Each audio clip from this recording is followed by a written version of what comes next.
Hello भाई और भौणी मैंने आपण मानक मो चैनल में स्वागत जनाऊँगी। आपण मानक ए वीडियो रे मु कहिबी आपण माने किपरि आपणकर आधार कार्ड को अपडेट करि परिबे, किपरि आधार कार्ड को अपडेट करिवे एहा विषय रे एबे मु कहिबी। तेणु करी आपण माने वीडियो को शेष जाए देखंतु। प्रथमे आपण जे कोनोसी ब्राउजर ओपन कर दियंतु। सर्च बार रे टाइप करंतु माई आधार सर्च कर देला परे प्रथम जो पोर्टाल टी आसीबो से पोर्टाल टी को ओपन करि दियंतु। माई आधार रो ऑफिशियल पोर्टाल टी प्रथम रे आसी जिवो। एहा ऊपर क्लिक कर दियंतु। एहा पर आधार कार्ड रो ऑफिशियल वेबसाइट टी ओपन होई जिवो। एहा रो इंटरफेस किछि एई भली आसीबो। ए देखंतु आपण मानक आगे रे अपडेट आधार ऑप्शन अछि, किंतु अपडेट करिवा आगरु आपण मानकु एई आधार वेबसाइट रे लॉगिन करिया को पड़िबो। आपण माने लॉगिन किपरि करिवे, आपण माने प्रथम ए आधार ऑप्शन ऊपर क्लिक करंतु। ए जोठी स्क्रॉल कला परे आपणक आगरे गोटे ऑप्शन आसुची अपडेट आधार।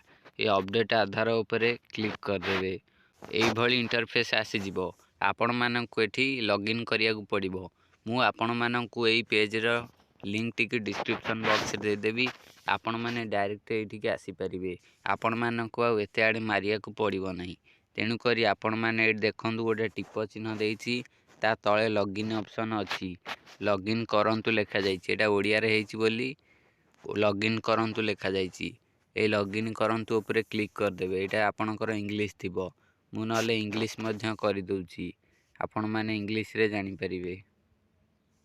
लॉगिन ऑप्शन अछि। लॉगिन ऑप्शन ऊपर क्लिक करिवे।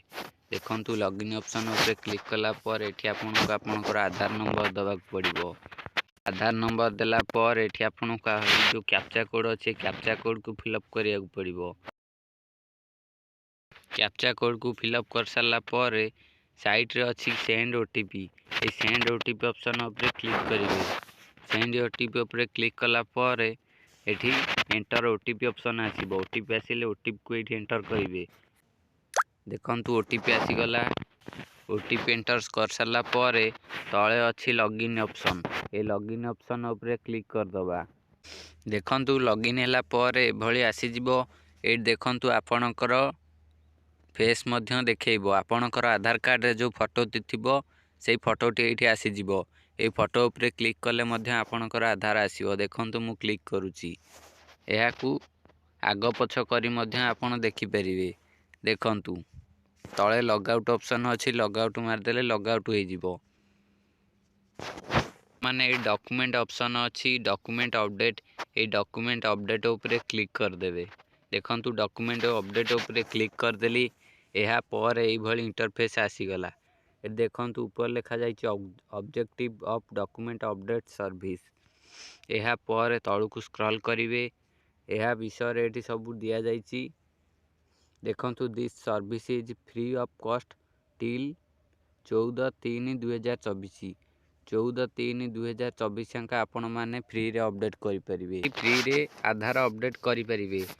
फ्री रे करा जाउछि। आपण माने चाहिले करि परिबे। एहा सहित जदि आपण एठी न पारिबे तेबे आपण माने जे कोनोसी आधार सेवा केंद्र रे जाई एहाकु मध्य कराय नै परिबे। हेटी आपणकोटू किछि चार्ज मध्य नेबे।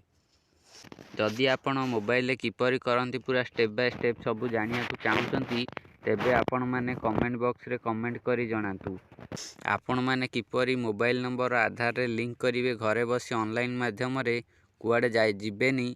एहार पूरा स्टेप बाय स्टेप प्रोसेस मु गोटे वीडियो रे कहिछि। से वीडियो रो लिंक टिकु मु डिस्क्रिप्शन बॉक्स रे ओ वीडियो रो एंड स्क्रीन ने मध्य देई देबी। आपण माने सेइठु जाई से वीडियो टिकु देखि परिबे। जदि आपण माने आधार सहित मोबाइल नंबर लिंक करिया को चाहुचंती कि चेंज करिया को चाहुचंती एहा आपण करि परिबे। तेणु करी आपण माने जदि पूरा अपडेट करिवार स्टेप बाय स्टेप वीडियो चाहुचंती तेणु कमेंट करंतु। एहा सहित वीडियो को गोटे लाइक करी चैनल को सब्सक्राइब मध्य करंतु।